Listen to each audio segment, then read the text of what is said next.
ये कहानी एक बड़े संयुक्त परिवार की है, जहां सास ललिता देवी और बहू कविता के बीच लगातार खटपट होती रहती है।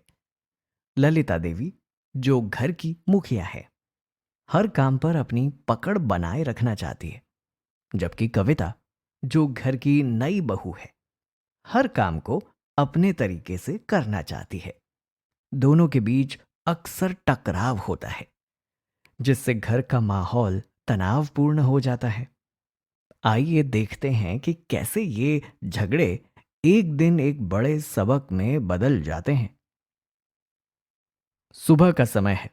ललिता देवी रसोई में जाती हैं और चाय बनाने की तैयारी करती हैं। माँ जी, रहने दीजिए, मैं चाय बना देती हूँ।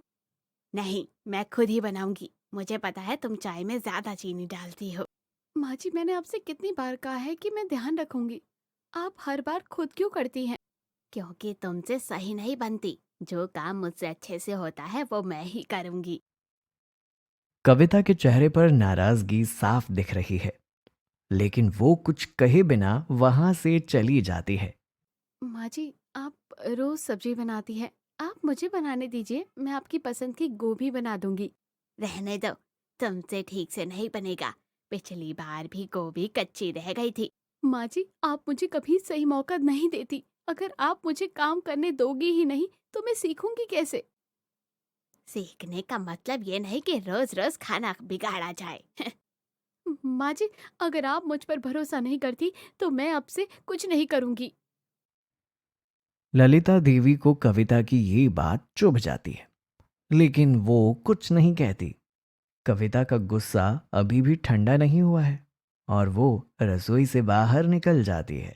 कविता और ललिता देवी के बीच बढ़ती खटपट ने पूरे घर का माहौल तनावपूर्ण बना दिया है।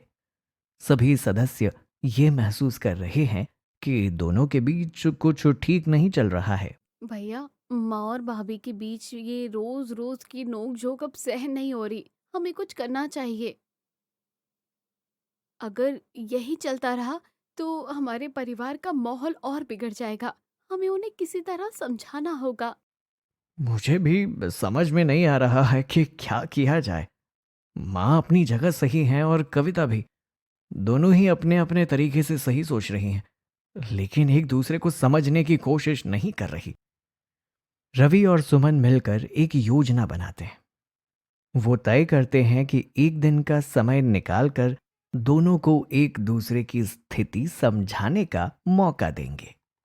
एक शाम रवि और सुमन ने ललिता देवी और कविता को एक साथ बैठने के लिए कहा था। माँ, कविता, हमें आप दोनों से एक बात करनी है।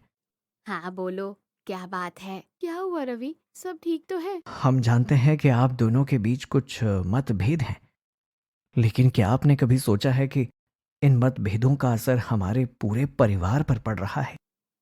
भाभी, माँ आपसे प्यार करती है और माँ भाभी भी आपका बहुत सम्मान करती है। लेकिन दोनों ही एक दूसरे की बातों को समझने की बजाय अपनी अपनी जिद पर अड़ी रहती है। तुम सही कह रही हो। मुझे लगता है कि मैंने भी कविता को ज्यादा ही शक्ति दिखाई है और मैंने भी माँ जी को गलत समझा। मैं बस अपनी बात मनवाना चाहती थी, बिना उनकी स्थिति को समझे। तो क्यों ना हम सब मिलकर इस बात को यहीं खत्म करें, एक दूसरे को समझें और मिलकर काम करें। यहां तक तो सब ठीक लगता है, लेकिन सच्चाई ये थी कि जिद और अहंकार इतनी जल्दी खत्म नहीं होते। दोनों ने बातचीत तो कर ली थी, लेकिन दिलों में थोड़ा बहुत गुस्सा अभी भी था। कुछ दिनों बाद घर में एक पूजा का आयोजन होता है। कविता ने पूरी तैयारी की, लेकिन जब सब पूजा के लिए बैठे तो ललिता देवी ने देखा कि पूजा की सामग्री में कुछ चीजें गायब थी।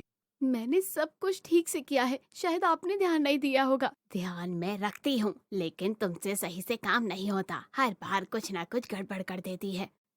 माँ जी, आपने ही तो कहा था कि अब मैं सब संभालूं, लेकिन जब भी मैं कुछ करती हूँ आप सिर्फ गलतियाँ ही निकालती हैं।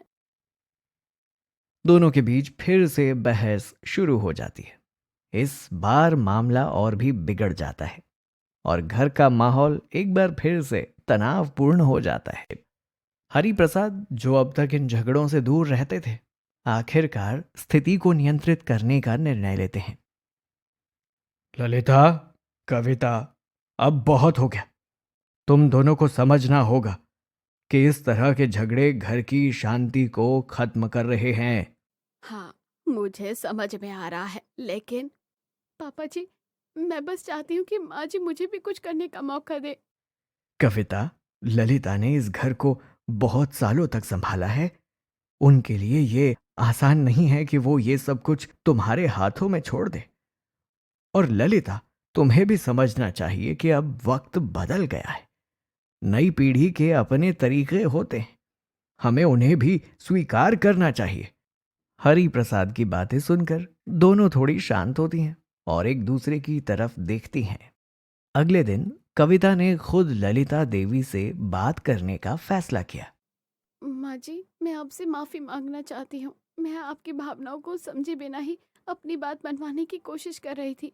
आप घर की मुखिया हैं और मुझे आपकी बातें समझनी चाहिए थी। नहीं बेटी, माफ़ी मुझे मांगनी चाहिए। मैं भी अपनी ज़िद में इतनी डूबी हुई थी कि तुम्हारी बात समझ नहीं पाई। मैं भी भूल गई थी कि नए ज़माने की अपनी चुनौतियाँ होती हैं और मैं तुम्हें बिना सोचे समझे कसौटी पर कसने लगी थी। माँ जी, मैं जानती हूँ कि आपको मेरे कामों पर शक था, लेकिन मैं सिर्फ ये चाहती थी कि आप मुझ पर भरोसा करें। मैं हमेशा आपसे कुछ सीखने के लिए तैयार हूँ, लेकिन मुझे भी थोड़ा स्पेस चाहिए ताकि मैं अपने तरीके से चीज़ें कर सकूँ।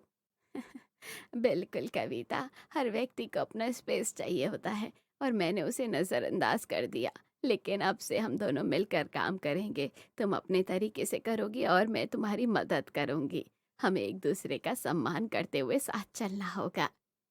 माँ जी, मैं वादा करती हूँ कि हम दोनों मिलकर इस घर को और खुशहाल बनाएंगे। हाँ बेटी, हम साथ रहकर सब कुछ बेहतर करेंगे। आखिरकार परिवार का असली मतलब बल में एकता ही तो है। चलो, आज से हम दोनों मिलकर घर का काम करेंगे। तुम भी अपना तरीका अपनाओ और मैं भी तुम्हारी मदद करूंगी। माँ जी, मैं बहुत खुश हूँ कि आपने मेरी बात समझी। मैं भी आपके अनुभव से सीखना चाहती हूँ। ये सुनकर कविता की आंखों में आंसू आ जाते हैं।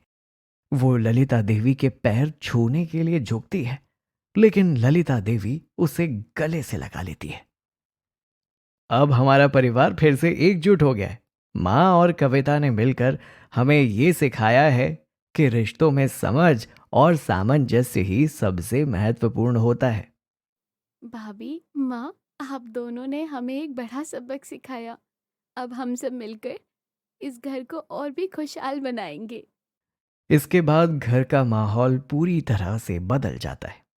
ललिता देवी और कविता मिलकर हर काम को संभालने लगती हैं। जहां पहले तनाव था, वहां अब प्यार और समझ का माहौल बन गया था। तो दोस्तों, कहानी कैसी लगी कमेंट बॉक्स में ज़रूर बताइए। चैनल को ज़रूर सब्सक्राइब कीजिए।